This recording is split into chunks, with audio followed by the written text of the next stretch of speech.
Good afternoon. I just wanted to show you a video on some of the things that I've been working on.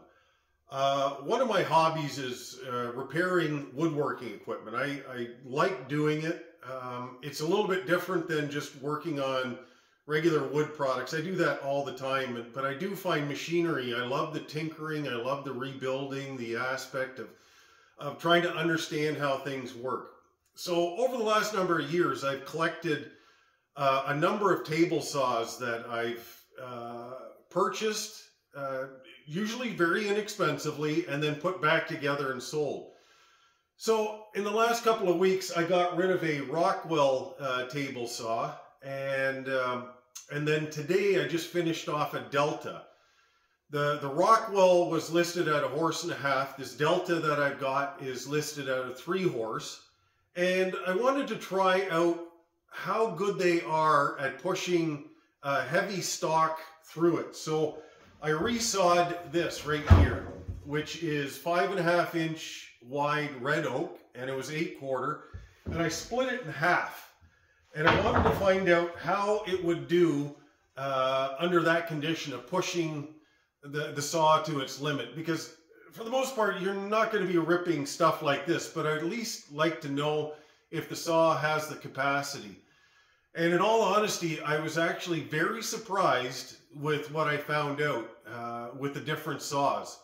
And so I've compiled a video of 4 different saws. I've got an older 1970s Rockwell 1.5 horses. There's a Delta 3 horse, and it's still a fairly modern one in the last 15 years. I've got my General 3 horse table saw, and then I've got an older King table saw that's about 30 years old.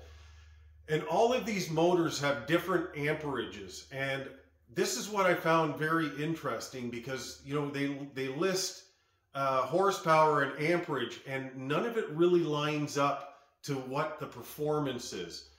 So I figured, okay, I'm going to run material through it and just see. Now, the reality is the test that I did on the Rockwell, I didn't split 5.5 inch material, but I did split 8/4 that was 1 1/8 inch thick. And I ripped a couple of pieces, and I did give it the business. I pushed it in through it really hard. But that's the kind of performance I want. I want to be able to have a tool that when I'm using it, I can push it through and I at least have the confidence to know that the thing's not going to stall out every single time. And that's actually the reason I have this this saw here, this General, because in all honesty, I used to have a saw stop here, and I got rid of it because it would do the same thing that I was finding out what was happening with the other ones. Anyways, that being said, I've tested out these 4, and these are common ones that you would find in my area in here in Canada. You know, if I was in the States, I'd be looking for Powermatic and Delta, but the reality is they're very similar in the way that they're built. But I wanted to show you the difference between some of the different horsepowers to amperage rating, and you can make that decision on your own. Anyways, take a look at the rest of the video.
Good morning, good morning, good morning, good morning. So, I have finished doing the rebuild on this beautiful Delta unisaw. It's been sitting in my shop now for a number of months, and I finally had the time to get at it.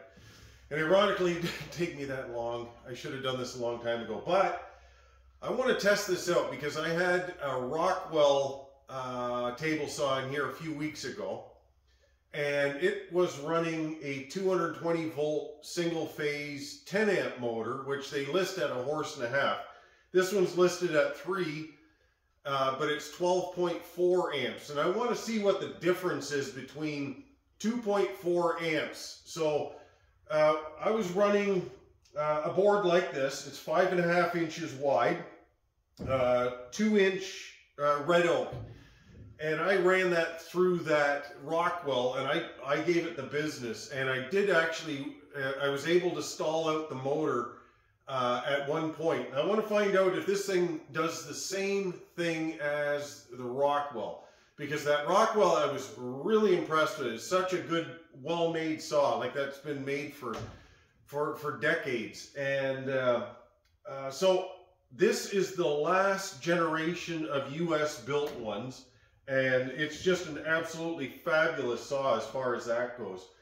But I want to find out the difference between 2.4 amps, if it actually does make a difference. So this is going to be the first try at this, and we'll see how it goes. So I've got the blade set for about half the thickness of this board, and I'm going to resaw it and find out.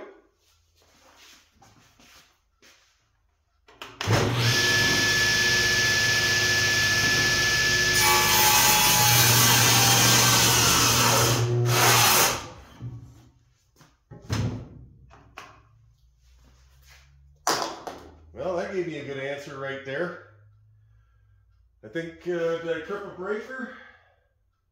I'll have to go take a look. But anyways, I didn't get very far in that one at all. And it cut down. So that I'm not impressed with. Alright, so I moved the saw over to another 220 volt outlet. The other one that was there was a 15 amp breaker. I think this one's a 20. I'm going to run it again and find out.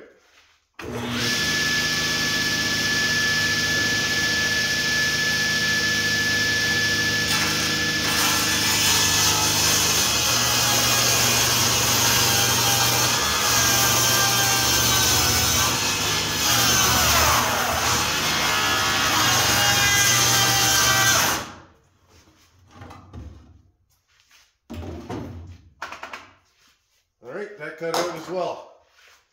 So far, not happy. So I checked the breaker panel over there, and it didn't switch off the breaker. So somewhere in the motor or the switch, it must have a thermal break on it. But I think it should be taking more abuse than that, because that 10 amp one I was able to burn right. I got right through the other board with no problem whatsoever. And this one, I can definitely feel that it's laboring. So I'm going to take this blade off, and I've got a general table saw over here, a 3 horsepower, and I've got about a 35-year-old King table saw here, 3 horsepower, but that's 18 amps on that one, and I think that one's running 14. So these are some of the differences I want to find out. Okay, so I'm going to move this over to the general, and I'm going to find out how that works, and then I'll run either what's left of this on the King over here, or I'll grab another board and we'll see if I can get through it. But I'm going to use the same blade that I've used to test all 4 of these saws. All right, so here we go. I'm going to be running this. I got the same blade, running this on a general 3 horsepower table saw, running 14 amps, so a little bit more than the Delta. So let's give it a shot and see what it does. Same thing, this thing has a 20 amp breaker, just like that last one.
Okay, that's asking a lot of a table saw to cut through that type of material, but that's the performance that I want from a table saw.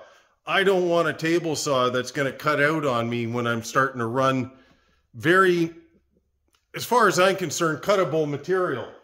Like this is the kind of stuff you should be cutting every day with a saw. So that saw there, I would never, ever, ever buy one again if it came up. When somebody tells you that's a 3 horsepower, it is not performing like a 3 horsepower. I bet you that's performing like almost like a horse and a half. So bear that in mind when you're running something, or when you want to run something like this with the type of saw that you have. You have to be concerned about that. You need something that's got a bit of chooch to it. But what I am so surprised with is that that older Rockwell, what they called a horse and a half, which is a 10 amp motor, which should be running actually 2 horsepower. But that thing is probably the best value you will ever get on a used piece of equipment. This is quite a bit better, but you're going to pay quite a bit more. I don't have readily access to Powermatic here, but I'm assuming Powermatic may be very close to what this General is too. I'd love to test one of those out to find out, but I'm going to guess it's fairly close in the construction and quality that this thing is. So it at least gives you an idea. But now there's another thing is I have that old King that's running 18 amps, and I'm going to switch that blade to that one, and you can take a look at that and see what the performance is on that, because that might also change your mind on what you think you might want to buy. All right, so let me get that started up. All right, so this is that King 10-inch table saw right there. So this is the one, this is the label that came off, but I never bothered putting it back on. All right, I'm going to give this thing a shot and see how it does.